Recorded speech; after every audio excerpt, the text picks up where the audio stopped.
Welcome to மனோ 360. இன்னைக்கு என்ன நம்ம பார்க்கலாங்க. நம்ம கருப்பு கடலையை சுண்டல் பார்க்கலாம். நம்ம சுண்டல் எப்படி செய்யறதுன்னு. ஆமாங்க, இது ரொம்ப ஈஸி தான். இது என்ன பண்ணுங்க, நைட்டு ஊற வச்சிடலாம். ஒரு கப்பு நைட்டே ஊற வச்சிடணும்.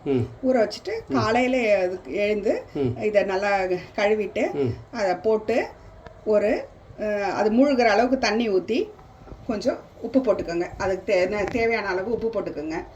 அது மாதிரி ஒரு லைட்டாக கொஞ்சம் தூக்கலாக இருக்கணும். அந்த தண்ணி இதில் பார்த்தா கொஞ்சம் தூக்கலாக இருந்தால் நல்லா அந்த கடலை வெந்துரும்னு அர்த்தம். கடலை இதுவாகிடும், அதுக்குள்ளே போயிடும். அதனால் இது கொஞ்சம் உப்பு ஜாஸ்தி போட்டுக்கோங்க. அப்புறம் ஒரு 3-4 சவுண்டு விடுங்க. 4 சவுண்டு விட்டுருங்க. இது தன்னால் வச்சு 4 சவுண்டு விடுங்க. இதை வேக வச்சு நல்லா 4 சவுண்டு விட்டு நல்லா பாருங்கள். இப்படி நல்லா வெந்து இதுவாக இருக்குது பார்த்தீங்களா? இந்த மாதிரி எடுத்துகிட்டு வந்து வச்சுக்கணும். அப்புறம் இதுக்கு தாளிக்கிறதுக்கு என்னன்னா, ஃபஸ்ட்டு கடுகு, உளுத்தம்பருப்பு, கருவேப்பிலை, பச்சை மிளகா, கொஞ்சோண்டு இஞ்சி துருவல், அப்புறம் மஞ்சள் பொடி, ரெட் சில்லி பவுடர், தனியா பவுடர், கொஞ்சோண்டு மிளகுத்தூள், கரம் மசாலா தூள் உண்டு, ட்ரை மேங்கோ பவுடர் கொஞ்சோண்டு, பெருங்காயத்தூள்.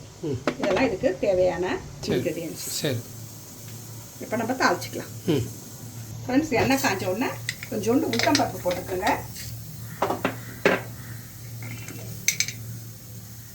கடுகு போட்டுக்கோங்க. அது ரெண்டும் பொரியட்டும். இப்போ இந்த கடுகு உளுத்தம்பருப்பு பொரிஞ்ச உடனே கருவேப்பிலை போட்டுக்கோங்க. கொஞ்சம் பெருங்காயத்தூள் போட்டுக்கோங்க. இந்த இஞ்சி துருவுனது போட்டுக்கோங்க. ஒரே ஒரு பச்சை மிளகா பொடி பொடியாக நறுக்கி வச்சுருக்கேன், அதையும் போட்டுக்கலாம்.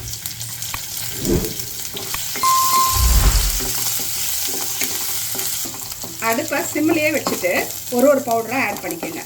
தனியா பவுடர், ரெட் சில்லி பவுடர்,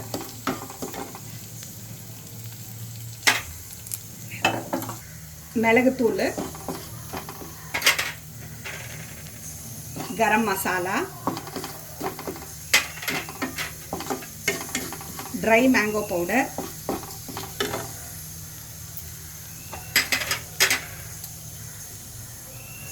உப்பு.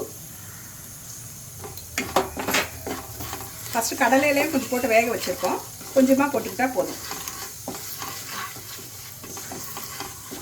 இப்போ இது கருக விடக்கூடாது. கருகாமையே டக்குன்னு இந்த கடலையை கொட்டிக்கலாம்.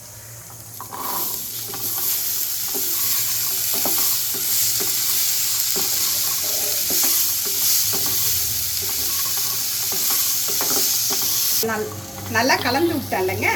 இப்போ ஒரு 2 நிமிஷம் அப்படியே சிம்லேயே எல்லாம் ஒன்றா மிங்கிள் ஆகணும். அதனால் 2 நிமிஷம் அப்படியே சிம்லே வைங்க.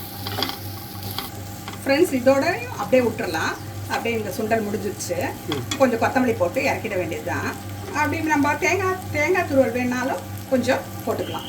இது ஆப்ஷனல் தான். வேணுன்றவங்க சேர்த்துக்கலாம், வேணுன்றவங்க தேங்காய் பூ சேர்த்துக்கலாம். சில பேர் தேங்காய் பூ சேர்த்துக்க மாட்டாங்க. அப்படின்னா அதுவும் நல்லாயிருக்கும்.